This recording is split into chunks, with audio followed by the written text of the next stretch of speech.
کہ اللہ کے نبی صلی اللہ علیہ وسلم نے 3 باتوں پر اللہ کی قسم کھائی ہے۔ پہلی بات جس پر آپ نے اللہ کی قسم کھائی وہ یہ ہے کہ صدقہ دو مال بڑھے گا، صدقہ دو مال بڑھے گا۔ اب آنکھ تو کچھ اور دکھاتی ہے، آنکھ تو دکھاتی ہے کہ سود لو تو مال بڑھے گا۔ $100 کہیں رکھوائے، اس پر $120 مل گئے، $20 کا سود مل گیا، لیکن جو چیز نظر نہیں آئے گی وہ یہ نہیں نظر آئے گی کہ اب اللہ ضرورتیں $140 کی کر دے گا۔ کیوں؟ کیونکہ سود براہ راست اللہ سے جنگ ہے۔ ہاں، اور مسلمان کو کہا گیا ہے کہ آنکھ کے نظر کے مشاہدے پہ نہ جاؤ، حکم پر جاؤ، جو حکم مل رہا ہے تمہیں، ٹھیک ہے؟ نمبر 1۔ نمبر 2، اللہ کے نبی جیسے میں نے عرض کیا، آپ نے قسم کھائی اس بات پر صدقہ دو مال بڑھے گا۔ اب $100 میں سے $20 تو دے دیے میں نے، اب آنکھ تو دکھا رہی ہے کہ پیسے کم ہو گئے، جیسے آنکھ دکھاتی ہے کہ زمین اور آسمان ایک جگہ پر مل رہے ہیں ہورائزن پہ، وہ مل نہیں رہے ہوتے، یہ آنکھ نظر کا دھوکہ ہوتا ہے۔ اسی طرح یہاں بھی نظر کا دھوکہ ہے کہ $20 کم ہو گئے، پیسہ کم ہو گیا، لیکن پیسہ کم نہیں ہوا، کیونکہ اللہ کے نبی کی قسم ہے صدقے پہ مال نے بڑھنا ہے۔ اللہ کیا کریں گے؟ $80 اپنے پاس رہ گئے، ضرورتیں $60 کی کر دیں گے۔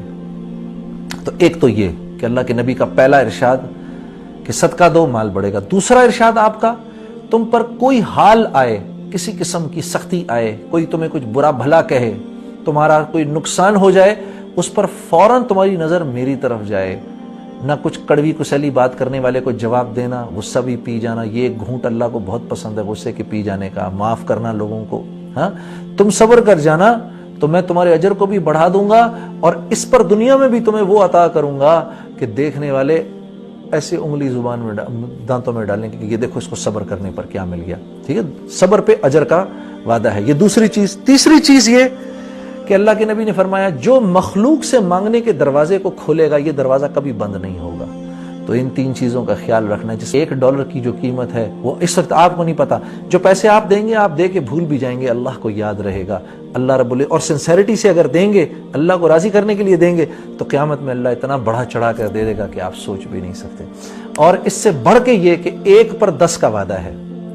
$100 گئے، $1000 آنے ہیں آپ کے پاس، انشاءاللہ واپس ہو کے آئیں گے۔ اللہ اپنا قرض کسی بات یاد رکھنا کہ اللہ کے ہاں پیسہ اس کا قبول ہوتا ہے جس کے لیے اللہ خود فیصلہ کرتے ہیں۔ کیوں؟ کیونکہ اللہ اپنی مخلوق کے لیے ہر ایک کے مال کو نہیں پسند فرماتے۔ اسی لیے آپ دیکھیں گے کہ جب مال دینے کی بات آتی ہے تو غربا مال زیادہ دیتے ہیں امراء سے۔ کیوں؟ کیونکہ اللہ ان غریب کے مال کو پسند فرماتے ہیں کہ وہ اللہ اس کو ایکسپٹ کرتے ہیں۔ کیوں؟ اللہ نے اس کو قرض فرمایا ہے۔ یہ جب آپ اللہ کے راستے میں مال دیتے ہیں تو اللہ کو قرض دے رہے ہیں، اسی لیے اس کو قرض حسنہ کہا گیا ہے۔ یہ آپ اللہ کو قرض دے رہے ہیں اور اللہ فرما رہے ہیں ہم اس کو بڑھا چڑھا کے تمہیں واپس کریں گے۔